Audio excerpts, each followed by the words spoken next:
Halo movie lovers, apa kabar hari ini? Masihkah semangat menjalani aktivitas? Harus semangat ya! Seperti biasa di channel ini saya akan mereview sebuah film yang mungkin bisa jadi rekomendasi tonton untuk kalian semua. Setelah sebelumnya saya mereview film horor psikopat berjudul Hostel, kali ini saya akan kembali melanjutkan review di sequel keduanya nih. Oke, sebelum saya masuk ke review, saya mau menjelaskan sedikit tentang film yang akan saya ulas kali ini. Rilis di tahun 2007 dengan durasi sekitar 1 jam 40 menit, film ini masih melanjutkan kisah Paxton, korban yang berhasil selamat dari perburuan sebuah kelompok yang dikenal dengan nama Elite Hunting Club. Seperti sudah diceritakan sebelumnya, kelompok ini merupakan jasa penyalur hasrat para psikopat yang doyan menyiksa dengan kejam. Tentunya manusia-manusia yang disediakan rata-rata adalah korban penculikan dan penjebakan para agen yang sudah tersebar di banyak lokasi. Lalu bagaimanakah nasib Paxton di sequel kedua? Dan akankah ada korban-korban lain? Simak review lengkapnya ya. Melanjutkan kisah Paxton yang berhasil lolos dari para mafia di Slovakia, ia tiba-tiba terbangun dari mimpi buruknya. Hidupnya kini menjadi tidak tenang sejak kejadian mengerikan itu. Paxton bersembunyi dan mengasingkan diri di rumah nenek sang kekasih yang bernama Stephanie. Melihat Paxton yang kembali bermimpi buruk, Stephanie kemudian menanyakan kapan Paxton akan memberitahu ibu Josh tentang kematian putranya. Mendengar pertanyaan tersebut, Paxton seketika marah dan menuturkan jika kelompok mafia tersebut memiliki jaringan yang sangat besar dan bahkan bekerja sama dengan banyak orang. Tentunya hal itu akan sangat membahayakan nyawanya. Stephanie pun keceplosan kalau dia bercerita pada sang kakak mengenai keberadaannya. Pagi harinya, Stephanie terbangun dari tidurnya karena mendengar suara gergaji pemotong kayu dari luar.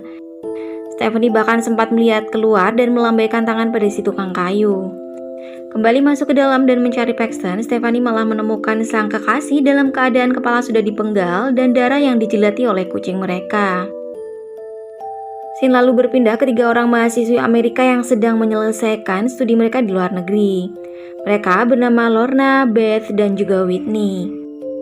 Pagi itu, 3 mahasiswa ini sedang mengikuti pelajaran seni melukis bersama rekan-rekannya yang lain. Dan di sanalah mereka berkenalan dengan model lukisan mereka bernama Axel, orang yang diam-diam akan membawa mereka ke dalam jurang kematian. Selesai mengikuti kuliah, 3 mahasiswa ini bergegas menuju stasiun untuk berlibur ke Praha. Karena merasa bosan, Beth dan Whitney pergi ke gerbong kantin untuk makan. Sedangkan Lorna yang cupu dan pendiam memilih untuk tidak kemana-mana. Sesampainya di kantin, Beth dan Whitney bertemu dengan Axel yang kemudian mentraktirnya minum.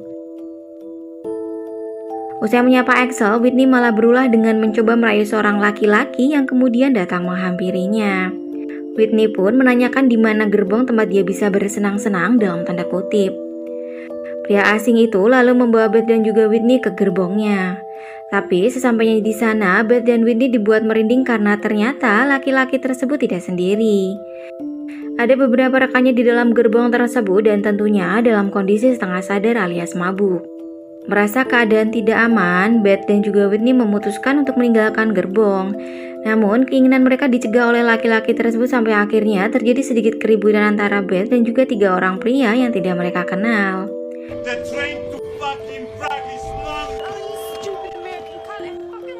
Berhasil meninggalkan gerbong tempat pria asing, Beth dan juga Whitney mendapati Lorna menangis terseduh-seduh karena kehilangan iPod-nya.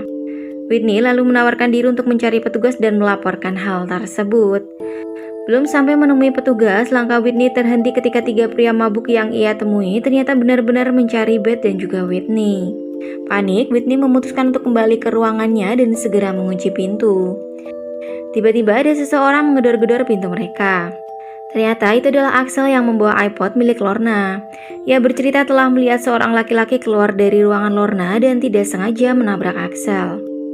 Singkat cerita, 4 gadis ini lalu ngobrol ngalor ngidul dan bercerita tentang tujuan mereka datang ke Praha. Hingga akhirnya Axel mengatakan jika ia akan pergi ke sebuah spa yang sangat indah di Slovakia. Tertarik dengan ajakan Axel, Beth CS sepakat untuk ikut bersama Axel dengan berganti kereta menuju Slovakia. Mereka pun menginap di hostel yang sama dengan Paxton CS dulu menginap. Axel lalu mengajak Beth CS untuk berjalan-jalan di sekitar hostel tempat mereka menginap. Tiba-tiba bandit kecil muncul dan menghadang langkah Beth CS. Pada bandit kecil ini berteriak sambil meminta uang kepada mereka. Bukan uang yang diberikan, tapi malah Lorna menawarkan sebuah permen pada salah seorang bandit cilik ini. Dan tiba-tiba bocah tersebut meludahi Lorna dan berlari kabur sambil membawa permen dari Lorna.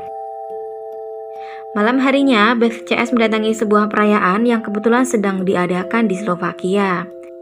Padahal yang sebenarnya adalah perayaan tersebut memang sudah dirancang untuk menjebak para turis sebelum dicincang habis oleh para eksekutor yang sudah memesan mereka. Jadi gengs, bisa dibilang Elite Hunting Club memang sebuah kelompok mafia yang jaringannya sangat amat luas dan banyak. Nah, turis yang berhasil diajak ke Slovakia akan dibawa ke hostel lalu mereka akan diminta paspor sebagai tanda pengenal. Lalu dari paspor ini, foto-foto mereka akan disebar ke grup para member yang tentunya dengan sistem lelang. Yang pasti nih, peserta dari klub ini bukanlah orang sembarangan karena memang mereka berani membayar mahal untuk menyiksa satu korbannya. Terutama korban yang berkewarganegaraan Amerika Serikat. Itulah sebabnya kenapa film ini juga sempat jadi kontroversi karena pencitraan yang sangat buruk tentang Slovakia yang digambarkan dalam film Hostel ini. Lanjut lagi ke cerita, Beth CS tampak asyik berjoget dan berpesta saat mendengar alunan musik dimainkan. Tanpa mereka sadari, dari kejauhan ada sosok eksekutor yang telah membeli mereka dan sedang memperhatikan Beth CS dari jauh. Dalam kesendirian, Lorna yang lugu tiba-tiba dihampiri oleh seorang pria asing lalu mengajaknya untuk berdansa. Hal serupa juga dialami oleh Beth ketika ada seorang pria yang juga mengajaknya untuk berdansa. Tapi Beth menolaknya dan mengatakan jika ia lelah. Pria itu lantas pergi sambil berkata jika ia hanya ingin menolong Beth. Masih belum paham dengan maksud ucapan laki-laki tersebut, tiba-tiba petugas hotel menghampiri Beth dan bertanya apa saja yang dikatakan oleh laki-laki barusan. Beth pun menjawab jika laki-laki itu hanya mengajaknya berdansa. Seolah menyimpan sebuah keanehan, si resepsionis hotel mengatakan jika laki-laki itu tidak akan mengganggu Beth lagi. Sebagai info tambahan nih guys, sebenarnya resepsionis ini juga merupakan kelompok mafia dari Elite Hunting Club. Dan dialah orang yang berperan penting dalam penyebaran foto-foto calon korban keganasan para psikopat gendeng. Sebelum pergi, resepsionis memberikan sebuah minuman pada Beth, tapi diam-diam ia membuang minuman tersebut ketika resepsionis pergi dari hadapannya. Namun, siapa sangka minuman itu malah mengenai kaki Stuart, calon eksekutornya yang memang sengaja berdiri di belakang Beth. Beth yang merasa bersalah lalu pamit dan mengatakan akan mentraktir minuman untuk Stuart. Di tengah perjalanan, tiba-tiba Lorna yang berteriak kegirangan menghentikan langkah Beth dan mengatakan jika ia bertemu dengan laki-laki yang bernama Roman. Ia bercerita jika laki-laki tersebut mengajaknya naik ke perahu. Tidak mau terjadi apa-apa dengan Lorna yang lugu, Beth melarang Lorna untuk naik perahu bersama Roman, dengan alasan supaya mereka tidak terpisah. Singkat cerita, Stuart dan Beth akhirnya berkenalan secara singkat lalu berpisah. Masalah pun datang saat Beth memergoki Lorna naik kapal berdua dengan Roman. Padahal ia sudah memintanya berjanji untuk tidak melakukan hal itu. Beth sendiri sudah berusaha memanggil-manggil Lorna, tapi sayangnya kapal mereka sudah jauh.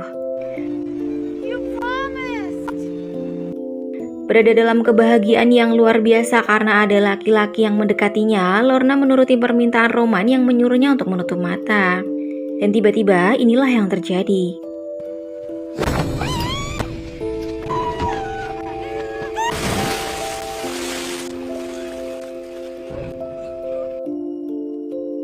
Di tempat lain, Beth kerepotan mengurusi Whitney yang mabuk berat dan ngotot ingin tidur dengan laki-laki yang baru saja ia kenal. Padahal laki-laki yang ia kenal juga merupakan komplotan dari Elite Hunting Club yang memang sedang memburu mereka. Namun untungnya, Beth berhasil membawa Whitney menjauh dari si pria tersebut. Keesokan harinya, Beth dan Whitney pergi ke sebuah spa yang diceritakan oleh Axel saat di kereta. Mereka sejenak melupakan Lorna yang sama sekali tidak memberikan kabar baik kepada Beth maupun kepada Whitney. Mereka pikir Lorna sedang asyik berkencan dengan pria yang baru saja ia kenal. Padahal yang sebenarnya terjadi adalah Lorna sedang berada dalam sebuah ruangan mengerikan dengan kaki digantung ke atas dengan tanpa busana. Lorna yang malang makin menangis ketakutan karena ternyata Romanlah yang melakukan hal tersebut. Dalam ketakutan luar biasa dan badan yang gemetaran, Roman dan rekannya kemudian pergi meninggalkan Lorna sendirian. Tidak berselang lama, ia mendengar suara pintu terbuka. Dan disinilah sang eksekutor akan menikmati pertunjukannya.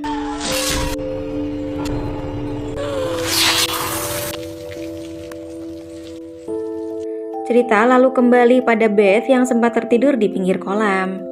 Padahal sebelumnya spot tersebut sangat ramai wisatawan.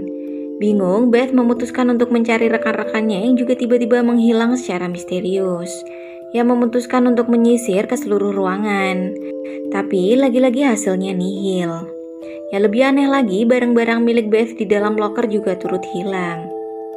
Beth kembali dikejutkan dengan kehadiran para pria berbusana serba hitam yang secara tiba-tiba muncul dari segala arah. Menyadari dalam bahaya, Beth memutuskan untuk memanjat pagar kolam renang. Saat dalam pelarian, tiba-tiba ia bertemu dengan pria yang semalam mengajaknya berdansa. Beth yang meminta pertolongan malah diminta untuk menjauh darinya. Dengan wajah babak belur, pria tersebut kembali mengatakan jika ia sebelumnya sudah berusaha menolong Beth, tapi malah ditolak. Usai berkata demikian, pria tersebut kemudian berlalu secepat mungkin dengan mobilnya.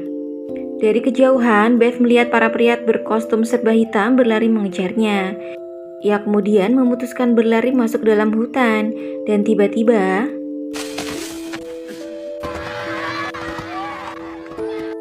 nyawa Beth berhasil diselamatkan oleh Axel yang tiba-tiba datang di saat yang tepat.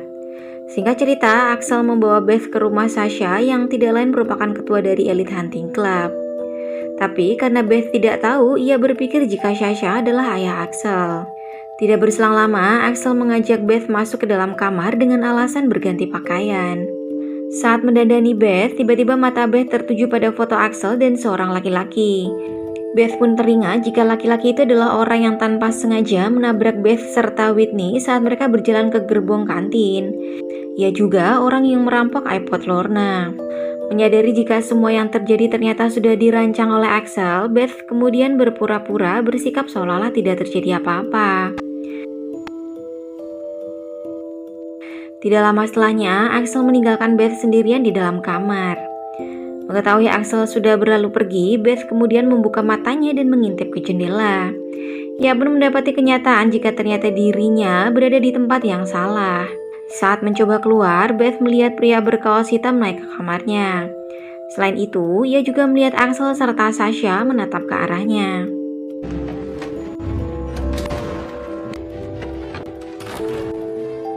Bersembunyi dengan masuk ke sebuah ruangan, nyatanya Beth malah mendapati dirinya berada di sebuah ruangan dengan dipenuhi kepala manusia termasuk Paxton. Pelariannya pun berakhir sia-sia ketika dua anak buah Sasha berhasil menangkap Beth. Di tempat lain, Whitney telah berada di dalam sebuah ruangan yang penuh dengan alat makeup juga kaca besar.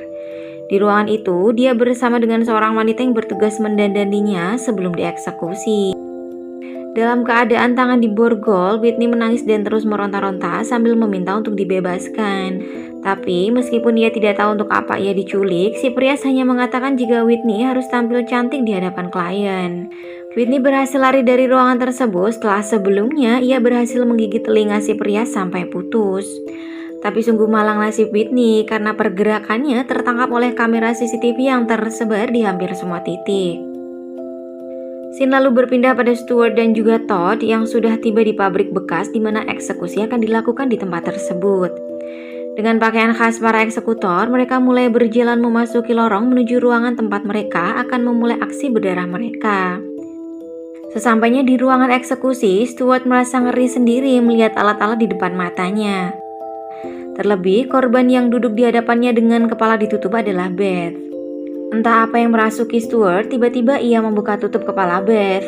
Ia mengatakan kepada Beth jangan berbicara keras-keras karena ia khawatir anak buah Sasha akan membunuhnya. Berada dalam ketakutan luar biasa, Beth pun menuruti permintaan Stuart karena ia pikir Stuart akan menolongnya. Ia bahkan meminta pada Stuart agar dibebaskan dari tempat tersebut.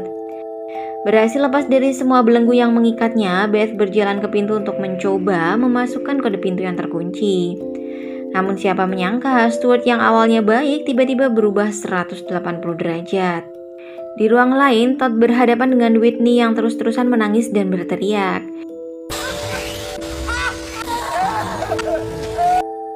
Belum sempat beraksi, tiba-tiba kabel mesin terlepas dari saklarnya. Mencoba untuk yang kedua kalinya, Todd yang berniat menakut-nakuti Whitney pada akhirnya tanpa sengaja malah menggergaji wajah Whitney sebagian. Meskipun belum sampai mati, Todd memilih untuk tidak melanjutkan aksinya karena ia malah ngeri sendiri melihat darah di wajah Whitney.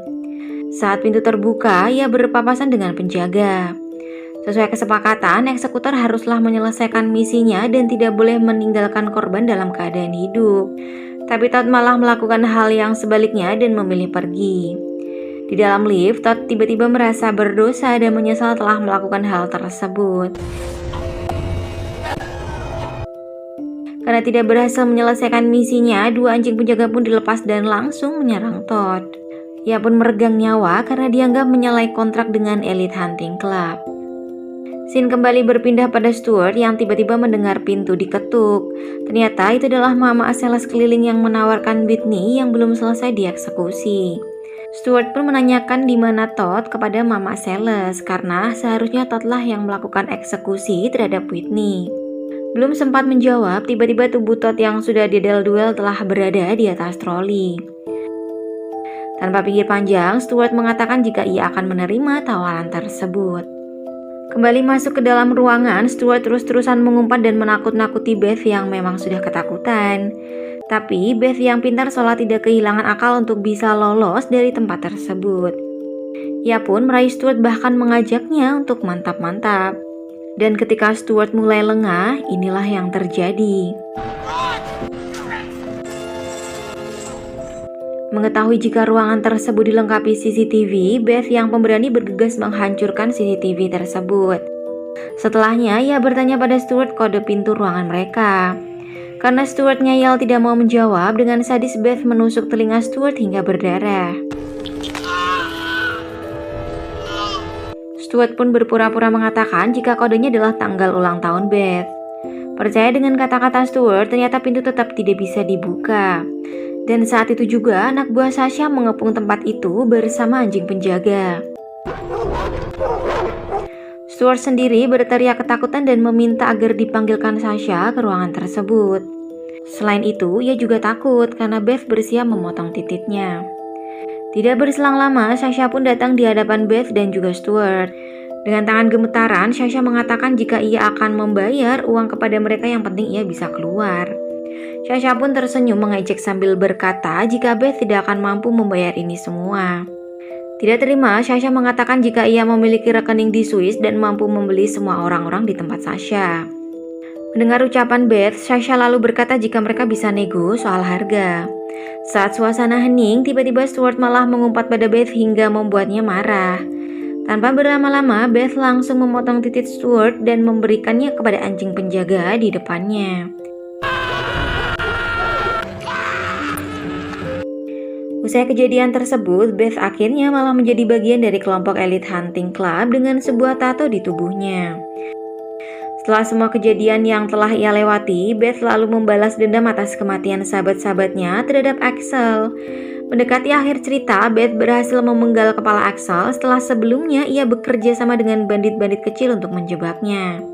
Cerita lalu ditutup dengan bandit kecil yang bermain sepak bola dengan kepala Axel.